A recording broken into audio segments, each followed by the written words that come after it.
You're listening to the Uplevel Your Online Business Show, where wealth is empowering, purpose is crucial, and high vibes are non-negotiable.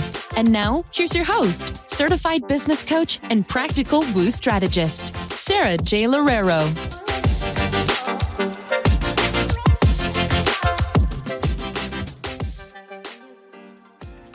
Welcome back to another episode of the Uplevel Your Online Business Show. And I was inspired to create this episode today, even based off of my own mindset. And I just feel like this is going to help all of you who have ever been trying to grow and scale your business and have told yourself nothing is working, or that never worked, or that thing that coach gave me didn't work. Nothing worked. And I know how tempting it is to say this because I've said it myself. I've said it myself so many times. And I think it's really important for all of us to really listen to the actual numbers and take a look at the actual numbers that we see in front of us in our businesses, and not just numbers, but also take a look at the facts of what it is that we're seeing, because oftentimes when we say nothing is working, it's actually an emotional response.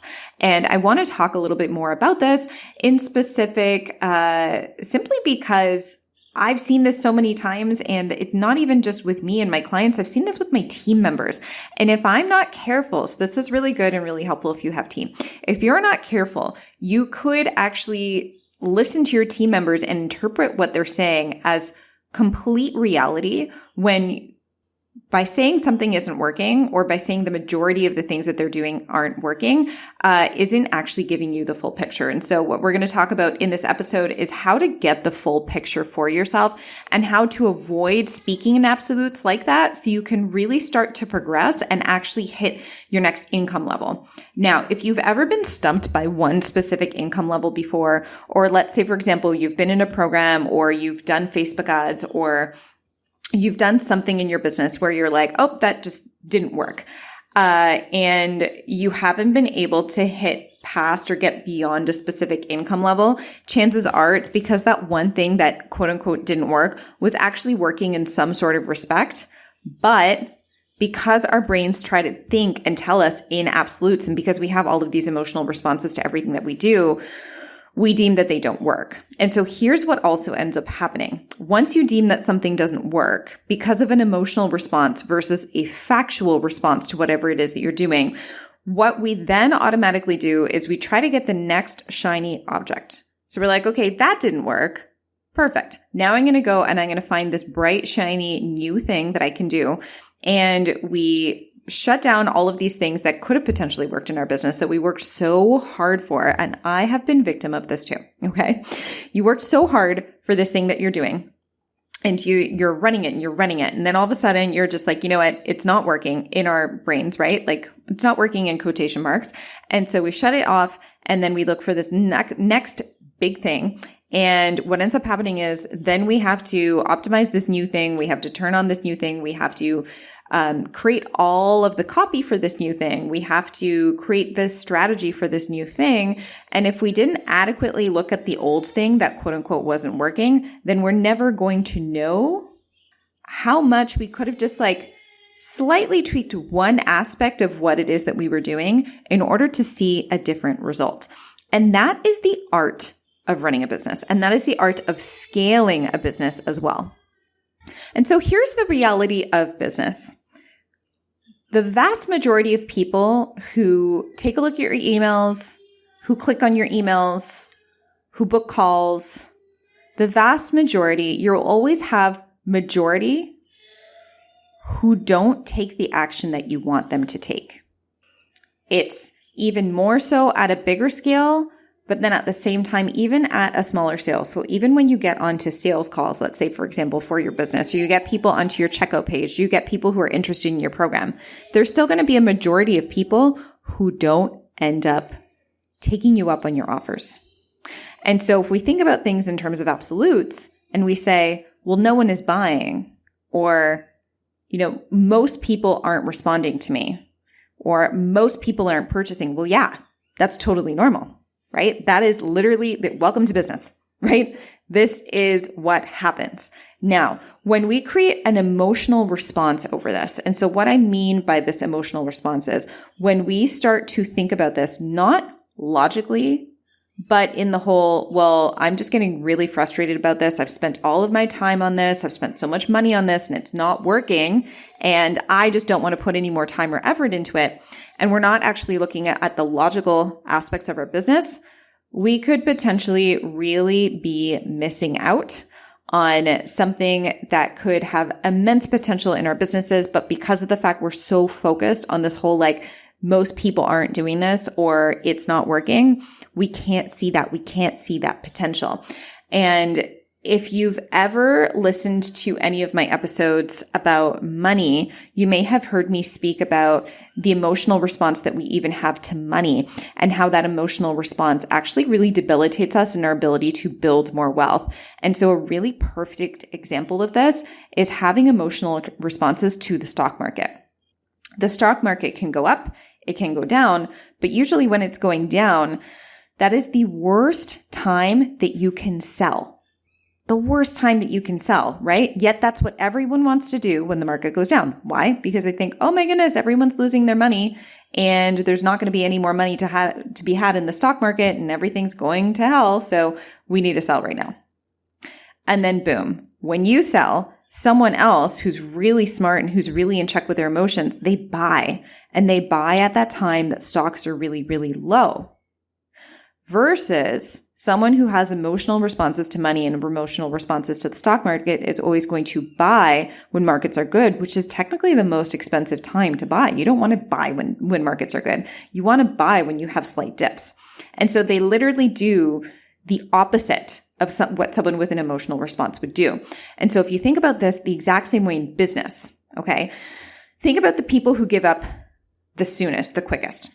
Usually these are people with low frustration tolerance, meaning people who do not like being frustrated, cannot handle being frustrated for longer periods of time. In fact, research shows that people with higher frustration tolerance actually are the most successful people. If you're willing to be frustrated for longer periods of time, if you're willing to be persistent even when you don't see that things are working, that suggests that you're going to become a really, really successful person. Isn't that interesting? Most of us just want to throw in the towel. And most of us just want to speak in those absolutes because it calms our ego and it really tones down all of the emotional warfare that we probably have going on in our brains. And I have had this problem, obviously, in my own business. I think everyone has this problem. Even if you are a very, very successful business owner, even if you're just starting out, the only difference is that the really successful business owner knows when they need to call BS on it versus someone who's beginner or someone who has a lot of an emotional relationship with their business is always going to allow those emotions to dictate their responses. And they're going to allow the emotions and the thoughts to actually dictate their decisions. And I'm not trying to say that every single system in business is always going to be working for every person. There have been times where I have had both emotional and factual responses to this is not working. I have had coaches who have given me ad strategies and given me outreach and organic strategies where I've been doing all of the work suggested and I've taken a look at the work and I've taken a look at the work from a logical point of view and from an emotional point of view. And I've said, nope, this is not working for me. And the reason why I also know that is because I've had the experience now to understand when something is working really, really well, when an ad strategy is working really well, when an organic strategy is working really well. And so because of that level of experience that I have, I can make those decisions a lot quicker without necessarily having an emotional response. But if you don't have a mentor and if you don't have someone who's looking at your business and telling you what the metrics are, what the standard metrics are for each parameter of what it is that you're doing, then you're not going to have any idea of whether or not things are working. And because our brains always go to feeling like we need to speak in absolutes and we need to speak in those majority terms, you are bound to create decisions from a place of emotion if you don't actually know what the metrics are that you should be looking at. And I have this problem a lot with my team members. And so I will ask them, give me an update on this specific thing. And I remember not too long ago, one of my new team members was like, okay, well, no one's booking calls, Sarah. And then I asked her, okay, well, can you tell me all of these different metrics for what it is that you're doing? Can you tell me what the first message response is? Can you tell me what the second message response is? Can you tell me the general flow of the conversation? And as she started to tell me all of these metrics, I was like, oh, these are actually looking really good. And she was shocked. She was like, really? But so many people aren't responding to us. And I was like, yeah, but see these people are responding to us. And see these people, all we need to do is just change this one thing in this entire funnel, and that's going to get us to book calls. And boom, she booked 2 clients that month. But if we're always thinking in absolutes, and if we're always thinking in majorities, and if we're always thinking from an emotional brain, and we're not taking a look at business from a logical brain, it would be really easy to deduce, oh yeah, the majority of people that we're talking to are just not responding to us. That means that everything that we're doing isn't working. And if we actually take a look at things logically instead of emotionally, here's what happens, okay? So if I would have taken everything that she had said at face value, I would have lost out on 2 clients because we would have been like, okay, the strategy isn't working. Let's just stop doing this. 2 clients for me are valued anywhere between $6,000 and $10,000. These 2 specific clients, one of them paid $6,000, the other one paid $10,000. So we could have potentially left $16,000 on the table just by saying, the majority of people aren't getting back to us. I don't really think that this is working. Okay. How crazy is that? How crazy is that? Think about that. If we think about, let's say, for example, sales calls and getting on sales calls and just feeling like, oh my goodness, I'm getting on, 5 sales calls or 10 sales calls. And I feel like so many people just aren't converting. And if we deduce that, and so this is another thing that I do a lot with my clients is I'll take a look and I'll take a look at the sales call recordings. And so we might deduce from those calls, okay, well, we just need to get a little bit better at sales, right? And if you have an emotional response being like, no, it's just not working. I just can't do this anymore. Could you imagine if, let's say you're converting 1 in 5 calls right now, okay? And 1 in 5 calls is paying you $6,000.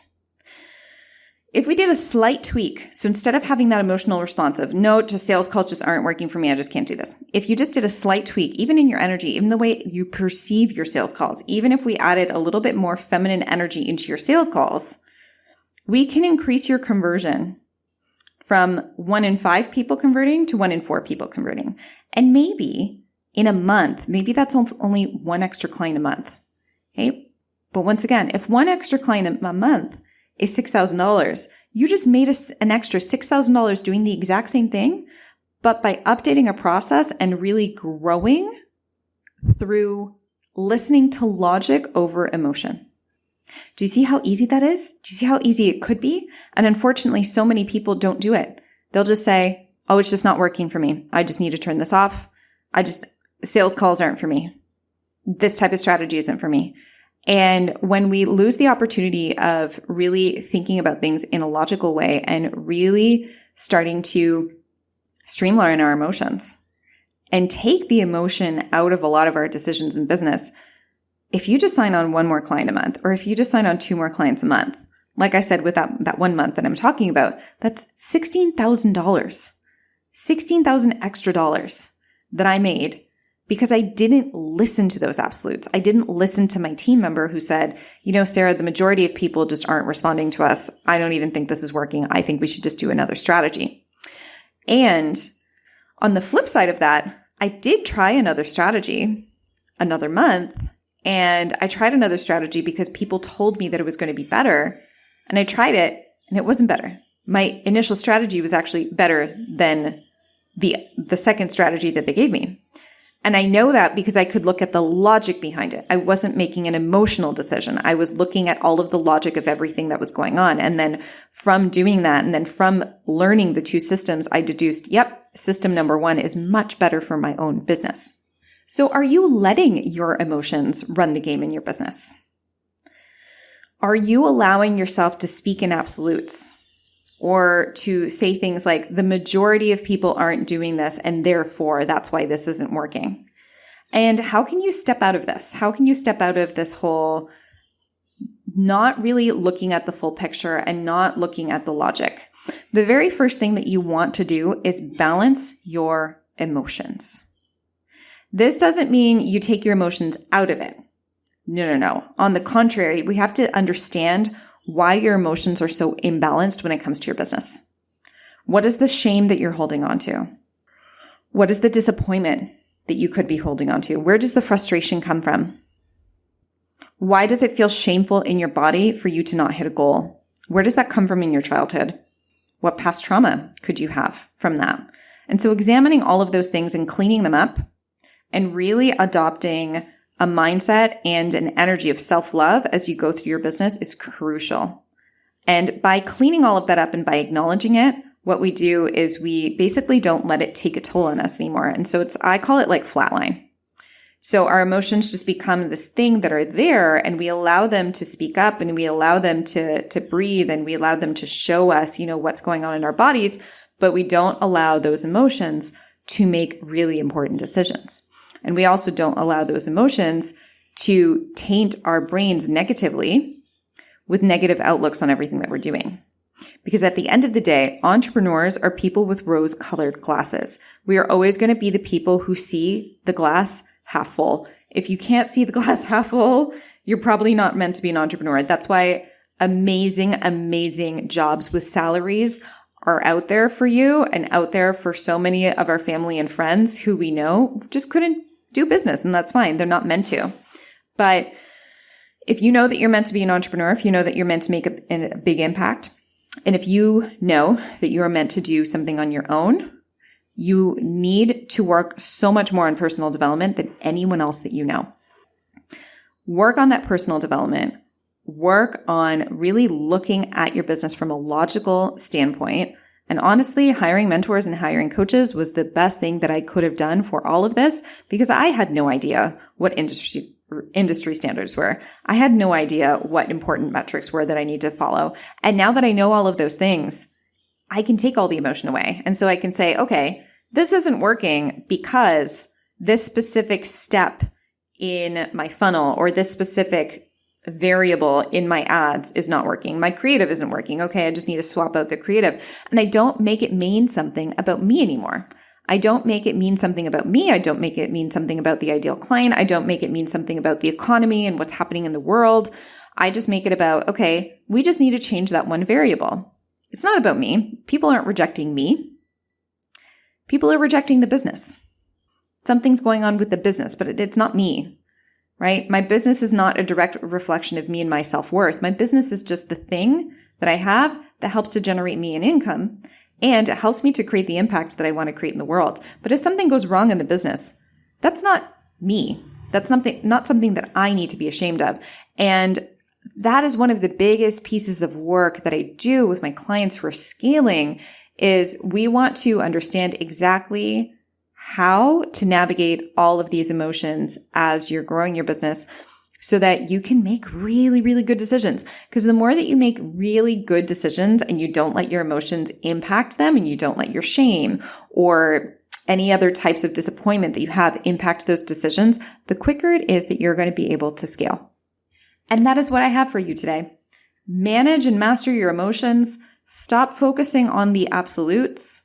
Focus on the logic. Understand what it is that is in front of you. And you will find that you navigate through all of these emotional roller coasters that you probably have been having in your business so much more easily.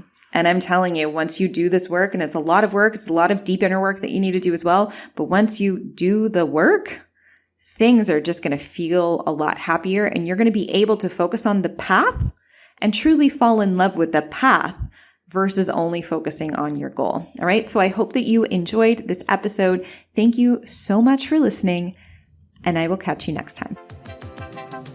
Thanks for listening to the Uplevel Your Online Business Show. If you enjoy our show and would like the show notes and free goodies about how to grow your online coaching business, head over to sarahjlorero.com for more information. We hope you'll tune in next time.